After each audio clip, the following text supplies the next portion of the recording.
Hi friends, আজ শুক্রবার 16ই August, বন্ধের দিন।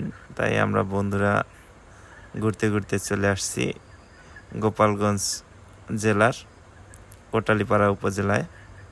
তা আমাদের আজকে উদ্দেশ্য হচ্ছে নৌকা ভ্রমণ। আমরা বন্ধুরা বাইক নিয়ে চলে আসলাম নৌকার কাছাকাছি। নৌকা খুব ছোট ছোট ছিল, তাই আমরা প্রতি নৌকায় 2 জন করে বন্ধুরা রওনা করলাম পানির মধ্যে। আমরা এখন চলে আসছি বিলবাগিয়ায়। আপনারা দেখতে পারতেছেন বিলবাগিয়ার অপরূপ দৃশ্য। আমরা 3টা নৌকায় মোট 6 জন বন্ধু ঘুরতে আসছি আজকে আমরা অনেক সুন্দর একটা বিকাল উপভোগ করলাম।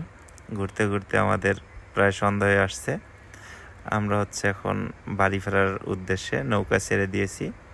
তো বাতাসে নৌকা মৃদু মৃদু করে আমাদের গন্তব্যের দিকে যাচ্ছে। তো আপনারা দেখতে পারতেছেন চমৎকার একটি পরিবেশ উপভোগ করছি আজকে। আপনারা যদি ঘুরতে আসতে চান তাহলে আমাদের সাথে যোগাযোগ করবেন এবং এরকম সুন্দর ভিডিও পেতে আমার আইডিটা ফলো দিয়ে রাখবেন সবাই।